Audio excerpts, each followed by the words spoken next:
Hello दोस्तों, आज हम बात करेंगे यदि किसी व्यक्ति को एंजाइटी यानी चिंता का प्रॉब्लम है, बहुत ज़्यादा चिंता होती है, तो ऐसे लोगों में मेडिटेशन करने से क्या फ़ायदा मिलेगा, मेडिटेशन के क्या एडवांटेजेस है और किस तरह से वो इस तरह के पेशेंट में फ़ायदा पहुंचा सकता है। आज इस इशू पर डिस्कस करने का प्रयास करेंगे। टॉपिक पर जाने से पहले जो लोग हमारे चैनल पर नए हैं उन्हें रिक्वेस्ट करूँगा चैनल को सब्सक्राइब करें, वीडियोज़ को लाइक करें, शेयर करें, फॉलो करें, कमेंट करें, पूरा देखें। टॉपिक इंपॉर्टेंट है, इसे एंड तक देखिएगा। चलिए शुरू करते हैं। एक तो ये आपके मानसिक तनाव को कम करता है, आपके मानसिक स्ट्रेस हार्मोन्स को कम करता है। कॉर्टिसोल बेसिकली एक प्राइमरी स्ट्रेस हार्मोन है जो एंजाइटी वाले पेशेंट्स में अक्सर बढ़ा हुआ मिलता है। यदि आपका मन में जो विचार आना बंद हो जाता है, मन में जो बेचैनी है, रेस्टलेसनेस है, वो कम हो जाती है, मसल टेंशन कम हो जाता है, तो कॉर्टिसोल हार्मोन कंपेरेटिवली कम हो जाता है। कॉर्टिसोल हार्मोन सबसे बड़ा स्ट्रेस हार्मोन है जो एंजाइटी वाले पेशेंट में ज़्यादा देखने को मिलता है और मेडिटेशन से इसको कम करने में मदद मिलती है। इसके अलावा मेडिटेशन करने से पैरासिम्पैथेटिक नर्वस सिस्टम एक्टिवेट हो जाता है। ज़्यादातर बॉडी का सिंपैथेटिक नर्वस सिस्टम बॉडी को एक फाइट और फ्लाइट रिस्पॉन्स में ले आता है, यानी जो एड्रेनलिन वगैरह बॉडी में आता है वो बॉडी को इस तरह से सुपर चार्ज कर देता है कि बॉडी या तो सामने डेंजर आए तो उससे लड़ जाएगी जिसे फाइट रिस्पॉन्स बोलेंगे, और या तो अगर कोई डरावना चीज़ आ गई तो वहाँ से भाग जाएगी जिसको फ्लाइट रिस्पॉन्स बोलेंगे। यानी बॉडी का रिस्पॉन्स या तो वहाँ लड़ने का होगा या भागने का होगा, दोनों ही केस में बॉडी को जो एड्रेनलिन है वो चार्ज करता है। लेकिन ये एड्रेनलिन जो है ज़्यादा समय तक बॉडी को नुकसान पहुंचाता है यदि वो ज़्यादा मात्रा में रहता है। पैरासिम्पैथेटिक नर्वस सिस्टम उसका उल्टा करता है, वो बॉडी को रेस्ट करवाता है और बॉडी अपना खाना का पाचन वाचन प्रॉपर कर सके। तो रेस्ट एंड डाइजेस्ट का कॉन्सेप्ट है पैरासिम्पैथेटिक नर्वस सिस्टम का।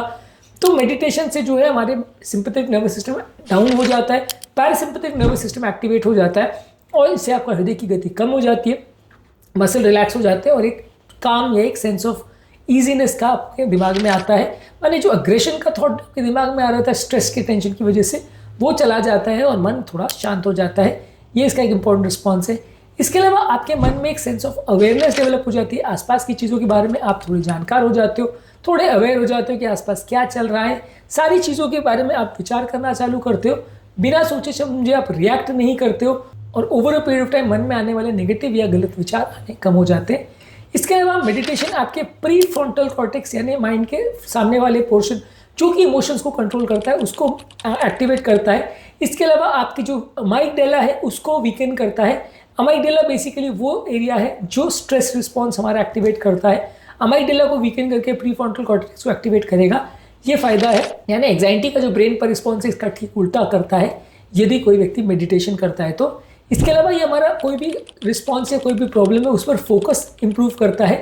हमारे मन में जो एक्सेसिव विचार आने लगते हैं किसी टेंशन एंजाइटी की वजह से, वो कंपेरेटिवली कम हो जाते हैं। हमारे मन में जो विचार फैलने लगते हैं, स्कैटर्ड थॉट्स जिसको बोलते हैं, अलग अलग डायरेक्शन में हमारे विचार जाने लगते हैं, वो कंपेरेटिवली कम हो जाते हैं। एक पर्टिकुलर चीज़ पे हम फोकस कर सकते हैं और बहुत सारी चीज़ों पर एक साथ चिंता करना कम हो जाता है। इसके अलावा इससे हमारी इम्यूनिटी भी बूस्ट हो जाती है। इसमें हमारा GABA यानी गामा अमीनोबुटारिक एसिड जो एक न्यूरोट्रांसमीटर जो कि ब्रेन का रिलैक्सेशन रिस्पॉन्स बढ़ाता है वो बढ़ जाता है। ब्रेन का सेरोटोनिन बढ़ जाता है जो कि एक मूड रेगुलेटिंग केमिकल है जो एंजाइटी वाले पेशेंट्स में अक्सर बहुत ज़्यादा लो होता है, वो कंपेरेटिवली बढ़ जाता है और इससे हमारी नींद भी इंप्रूव होती है। मेडिटेशन करने से हमारा मानसिक तनाव कम होता है, इससे अच्छी स्लीप की क्वालिटी इंप्रूव होती है जो कि एंजाइटी अक्सर डिस्टर्ब कर देती है, तो ये भी थोड़ा इंप्रूव हो जाता है। ओवरऑल अगर किसी व्यक्ति को एंजाइटी की प्रॉब्लम है तो उसको कई इंपॉर्टेंट तरह के मेडिटेशन करने चाहिए। इसमें माइंडफुलनेस मेडिटेशन बोला जाता है जिसमें आप अपने थॉट्स को ध्यान दो बिना कोई जजमेंट किए। गाइडेड मेडिटेशन कर सकते हो जिसमें आप कोई पर्टिकुलर आवाज़ को सुने रिलैक्सेशन के द्वारा। इसके अलावा बॉडी स्कैन मेडिटेशन जिसमें आप अपने फिजिकल सेंसेशन को स्कैन करें मानसिक टेंशन को कम करने के लिए। इसके अलावा लविंग काइंडनेस मेडिटेशन जिसमें आप ओवरऑल एक सेल्फ कंपैशन और एक काइंडनेस डेवलप करते हो। और ब्रेथ वर्क मेडिटेशन जिसमें आप डीप ब्रीदिंग करते हो आपके नर्वस सिस्टम को काम करने के लिए। ये लगभग 5 से 10 मिनट तक डेली अगर प्रैक्टिस करेंगे तो इससे आपको फ़ायदा मिलेगा। ओवरऑल ये सारी चीज़ों को रेगुलर बेस पे करना चाहिए। यहाँ योगा करने से थोड़ा बहुत फ़ायदा मिलता है लेकिन मेडिटेशन कई गुना ज़्यादा यूज़फुल है। कौन कौन से तरह के मेडिटेशन होते हैं और कौन कौन से तरह से वो आपको हेल्प करते हैं, ये सारी चीज़ों पर हमने ऑलरेडी काफ़ी सारी वीडियोस किए, इनको ज़रूर देख लीजिएगा। एंजाइटी की प्रॉब्लम वाले पेशेंट्स में अक्सर ये मेडिटेशन आपके लिए बहुत यूज़फुल होते हैं, इनको रेगुलर बेस पे करना चाहिए। इससे हमारे मानसिक प्रॉब्लम्स को कम करने में बहुत मदद मिलती है। उम्मीद करूँगा कि आज के टॉपिक में कुछ नई बातें जानने को मिली होगी। जो लोग हमारे चैनल पर नए हैं उन्हें रिक्वेस्ट करूँगा कि चैनल को सब्सक्राइब करें, वीडियोज़ को लाइक करें, शेयर करें, फॉलो करें, कमेंट करें पूरा।